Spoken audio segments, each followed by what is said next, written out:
ప్రతిష్టాత్మకంగా నిర్మించిన కాళేశ్వరం ప్రాజెక్టు తెలంగాణ ప్రజలకు గుదిబండలా మారిందా? ప్రాజెక్టు విషయంలో కేసీఆర్ ప్రభుత్వ ఆర్భాటం తప్ప పారదర్శకత లేకుండా పోయిందా? ప్రాజెక్టు పేరుతో వేల కోట్ల ప్రజాధనం వృధా చేసింది వాస్తవమేనా?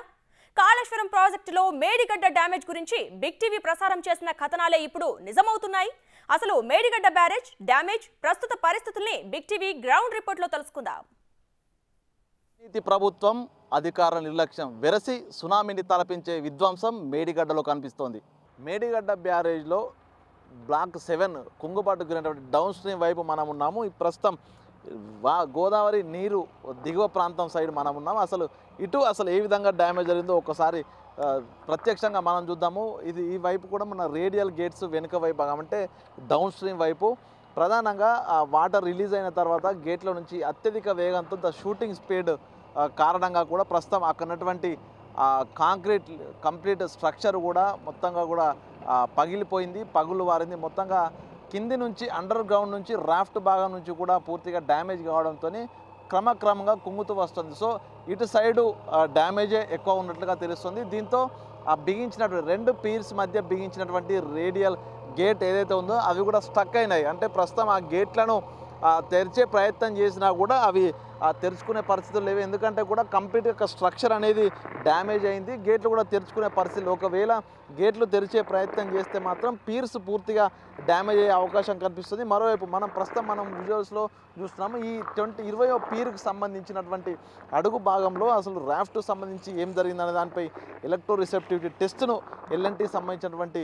నిపుణులు ఇంజనీర్లు అయితే ప్రస్తుతం ఆ టెస్టులు నిర్వహిస్తున్నారు. ఈ టెస్టుల ద్వారా ప్రధానంగా ఎలక్ట్రోడ్స్ను ఉపయోగించి అండర్ గ్రౌండ్కు ఏదైతే అండర్ గ్రౌండ్ నుంచి సంబంధించినటువంటి ఆ స్ట్రక్చర్ ఎట్లా ఉంది అనే దానిపై కూడా కంప్లీట్ ఒక సిస్టమ్ అనాలిసిస్ ద్వారా కూడా మ్యాపింగ్ 2D ప్రొఫైలింగ్ తీస్తున్న పరిస్థితి. అంటే ఏం జరిగింది, అడుగుకు ఎట్లాంటి డ్యామేజ్ జరిగింది, ఎక్కడ లోపం ఉంది దానిపై ఒక క్లారిటీ తీసుకోవడానికి ఎల్ఎన్టీ అధికారులు అయితే ఈఆర్టీ టెస్టులు అయితే చేస్తున్న పరిస్థితి. మొత్తంగా మరి కొద్ది రోజులు కూడా ఈ ఈఆర్టీ టెస్టులు కొనసాగుతాయి. దాని ద్వారా 2D ప్రొఫైలింగ్ ఇమేజ్లు వస్తాయి. అంటే దానికి సంబంధించి కింద క్యావిటీలు ఏమైనా ఏర్పడ్డాయా, ఎక్కడ డ్యామేజ్ అయింది, ఎక్కడ గుంతల్లాంటి ఏర్పాట్లు ఉన్నాయి, అక్కడ నుంచి డ్యామేజ్ ఎట్లా అయింది, ఈ యొక్క ఫ్లోర్ అనేది అంటే కంప్లీట్ రాఫ్ట్ లోపల క్రాక్స్ ఎక్కడెక్కడ వచ్చాయి, ఎక్కడ దసికింది, అంటే లెవెల్స్ ఎట్లా ఉన్నాయి అనేది కూడా పూర్తిగా ఎలక్ట్రో రిసెప్టివిటీ ఈ టెస్ట్ ఇమేజెస్ ద్వారా అయితే తెలిసే అవకాశం కనిపిస్తుంది. ఇక ఈ గేట్స్ కూడా అంటే 20వ పీరు 19వ పీరుకు సంబంధించినటువంటి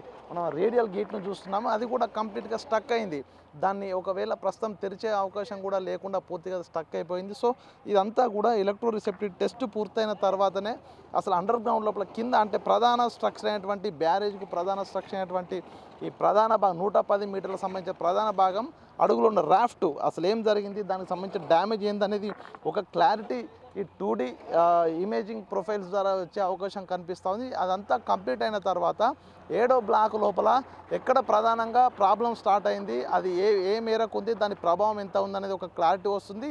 7th బ్లాక్లోనే ఇంకా ఈఆర్టీ టెస్టులు కొనసాగుతున్నాయి. ఆ తర్వాత 6th బ్లాక్తో పాటు 8th బ్లాక్లో కూడా ఈ యొక్క టెస్టులు నిర్వహించిన తర్వాత భవిష్యత్తు లోపల ప్రాబ్లం వస్తుందా లేదా, అక్కడ ఎట్లా పరిస్థితి ఉన్న దానిపై కూడా ఒక క్లారిటీ వచ్చే అవకాశం కనిపిస్తుంది. ఇక మరి కొద్ది రోజులు కూడా ఈ ఈఆర్టీ టెస్టులు అయితే కొనసాగే అవకాశం కనిపిస్తుంది.